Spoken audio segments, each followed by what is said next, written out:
Hello, how you doing? Happy Monday. Hello, Gab. Hello, happy Monday.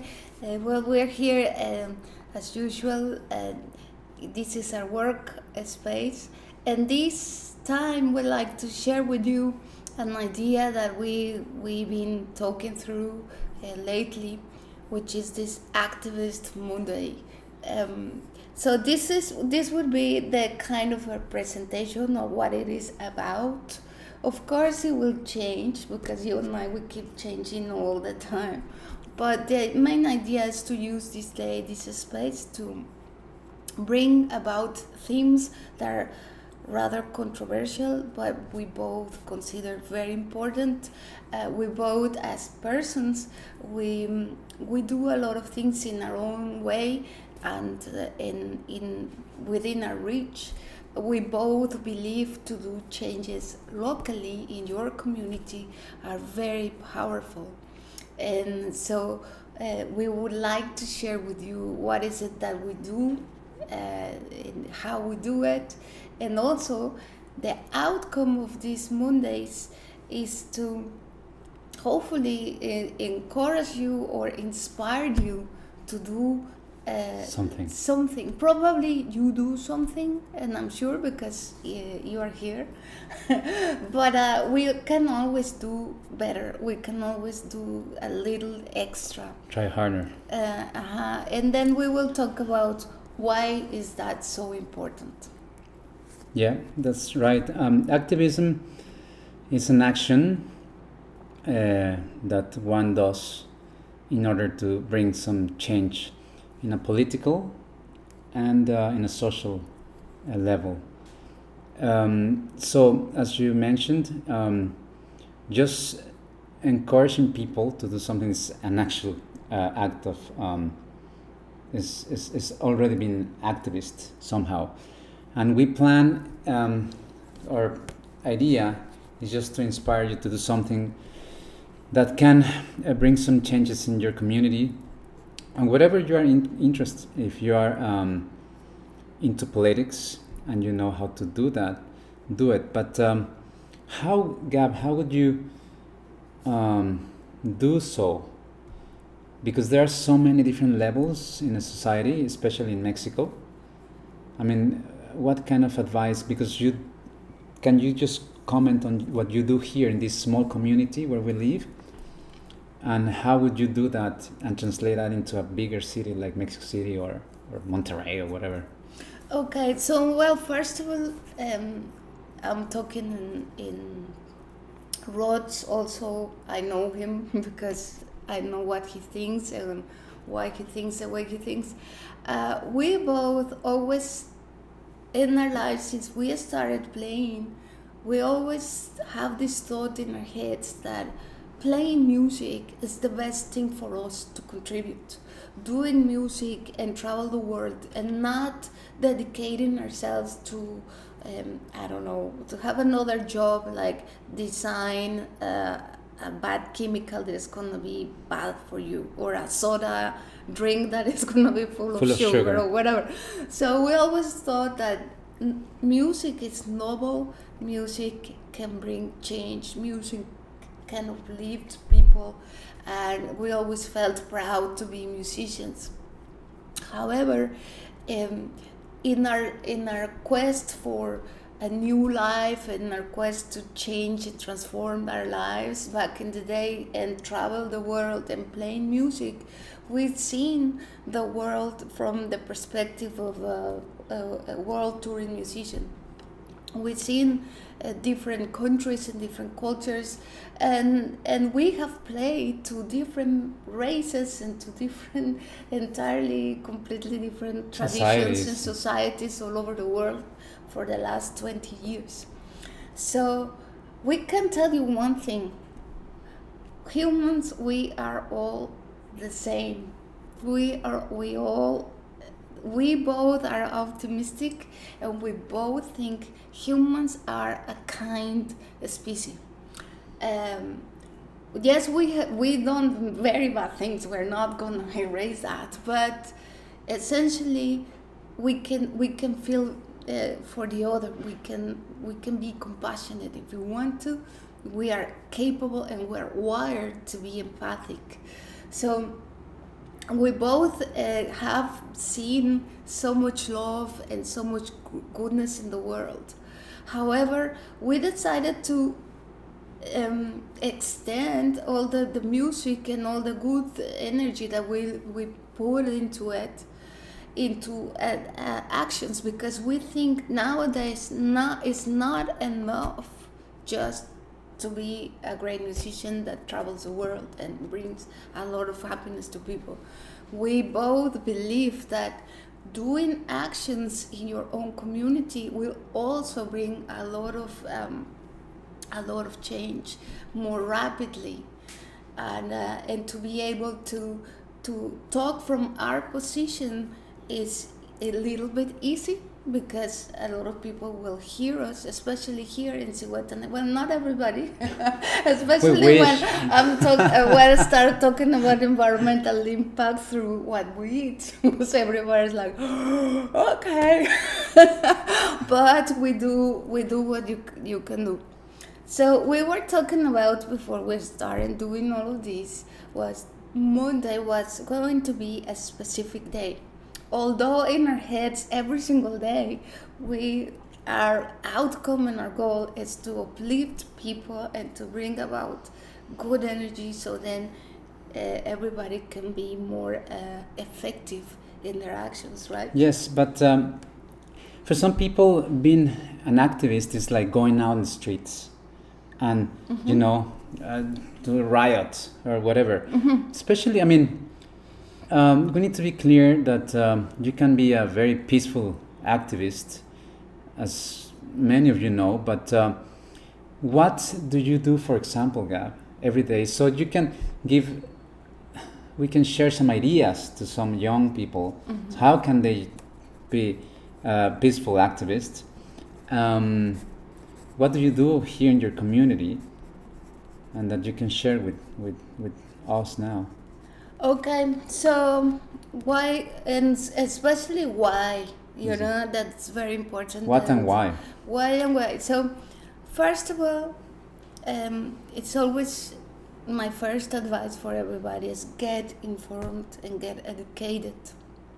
And there's many distractions and many cool things out there. As I said before, sometimes we can just binge on videos or great things that attract us, beautiful art or whatever, music and all of that, and great series, TV series or whatever, films.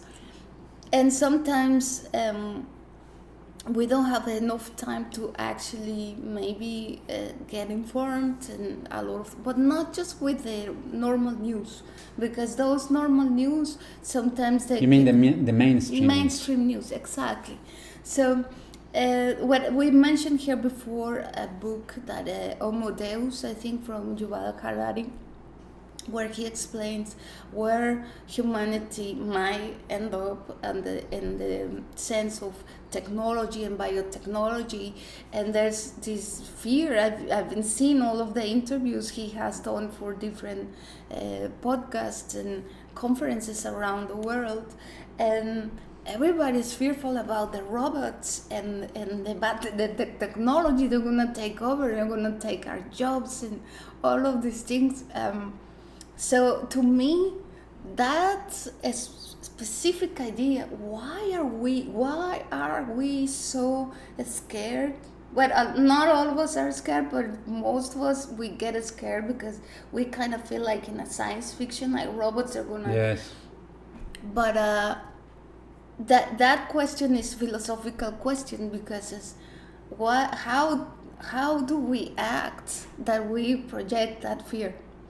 So, in the way my activism works is to question a lot. What am I doing every single day to contribute? What is it that I do?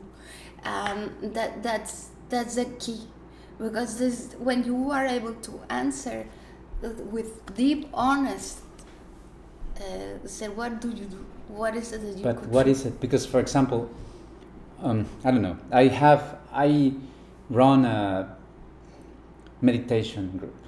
You know, that to me is like a kind of activism. I started that group like 2 years ago. I've been meditating for so many years. We know the effects on health, and if you're a healthy human being, and if your brain is functioning well, you become more compassionate.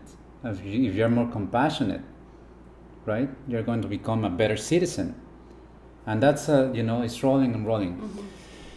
So I know you have an organization, so you help animals as well, and you have a lot of people to eat healthier, right?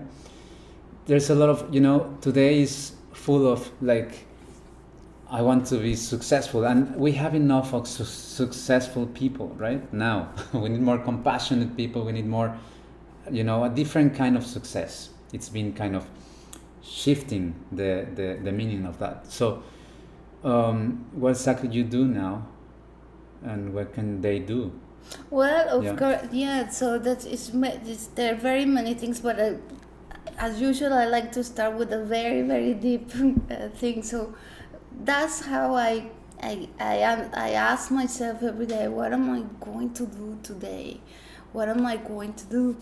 For me, meditation is a tool so it is easy for me to manage my anger, to manage my emotions. And I think the activists today, all activists, they need to meditate if they're not good at managing their own emotions. Yes. What we've seen and what we don't want to see, and we don't want to see it because one reason, because it's really, really fucking hard. I can't watch that tape where George Floyd was killed. I can't. I just simply can't, because in my head, what I have in my head is like all of us, and hopefully other musicians, all of us, we do something to prevent that to happen again. How can we do to prevent that? So all these angerness and all these deep emotions that we just completely overwhelm and it electrifies and makes us go out in the street and riot and just scream and all of those things. There is fire, but fire dies out. So I always ask myself, what am I going to do after the fire calms down? So in my head, I have two forms of activism. The fire activism, which it should be encouraged by a healthy anger management in order to be effective, because otherwise it's not going to be effective and we're going to end up depressed and not effective. We're not going to bring about change. We're going to bring worse. So you don't want to add with worse. So if you use all of these tools, maybe you don't like faking yoga, whatever, but I'm sure there's a lot of things out there now. At the flick of a switch on your phone, you can reach all these ways to help your anger, to canalize this anger and do something. And that's the fire kind of activism. And then there's the water activism. Is a passive activism, is something that is gonna keep you all the time, even though the fire has gone, the world went back to normal, the virus is gone, all of that things.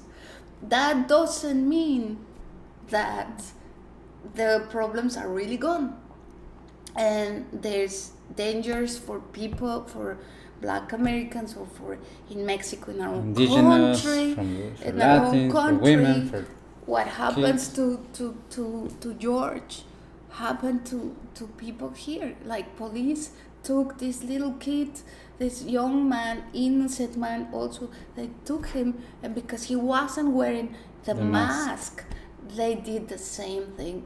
and not just him. I think I signed a lot of petitions about those cases and share those petitions.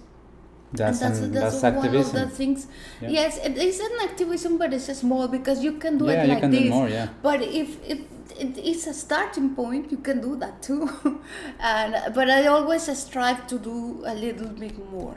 So then it's a spiritual activism, like what you do. We hold this day every Thursday. It's every Thursday, so people can go there and reach and learn and being in the space of meditation, but not from a perspective of, I don't care, I meditate, I'm in another frequency, because that's bullshit. So as long as this meditation you used in order for you to become the best version of what you really are, because there's a best version of what we all really are, and it's the worst version of what we really are. And seeing the politicians talking on TV or on the screen, or seeing all these supremacists and all of these things, it brings the worst out of us.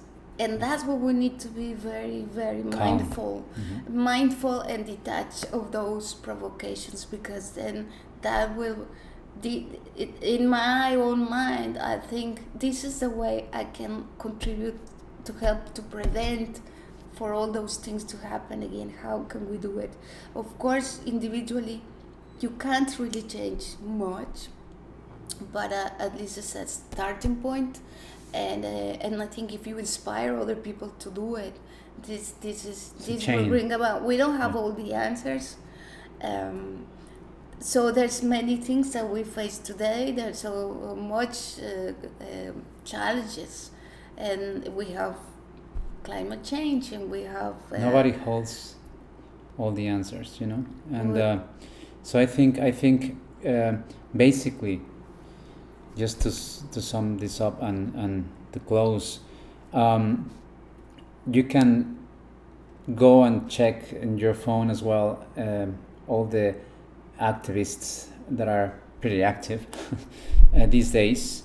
Choose your own war. That's, I don't like that phrase, but it's Well, let's say it is metaphorically. Yeah. You wanted to say like choose your own battle, Battles, yeah. because then it can be overwhelming. Like there's so many things you have to do now. Yeah. No, but just choose one. If you don't do normally anything, Just please do something. If you have some extra, cash, you can support a lot of these groups. If you don't have cash, you can join a lot of these groups that are everywhere, and volunteer for in order to help changes happen, and for women, for child abuse, for human trafficking, political, economical, ecological. Especism is one of those things too that it usually is never bring to the table when we talk about human rights or any other type of social justice. However, in my view, if we wanted to bring different outcomes as a human race, that's something that we can all start thinking about and start acting upon it, because in order to bring different outcomes in this world, we need to see where is the source of oppression. And so what we do to ourselves today as a human species, we did it to the animal first. So this is a philosophical theme, ethical, morally, and I know it's very controversial, and a lot of people don't like to talk about it, and we all have our views and assumptions. But we're not entitled to own the facts, and all the last studies and research shows the facts. And animals are in this world, they're capable of feeling, and they're sentient. Beings. And what we do to them is immoral, and is cruel, and it makes us it makes us an evil race collectively, not at the individual level. So this is one of the things I do here. We do it also because, of course, we abstain from animal foods and products. And so what I do here is to teach and share the environmental impact our food has on our planet and our economy and our ecology here. And so we do it in a fun way. We don't show graphic videos. It's another form of activism, and this is one of the things we do. We can do many things because you can always do more and more and more, always with respect and love. So expect Mondays to be next month. I promise we'll have the guitars and we're gonna dedicate one piece to one issue. Yeah, so we are going to try to link music with this, because music, of course, is a kind of activism itself. So thank you very much. Happy Monday, happy week, try harder. Ciao.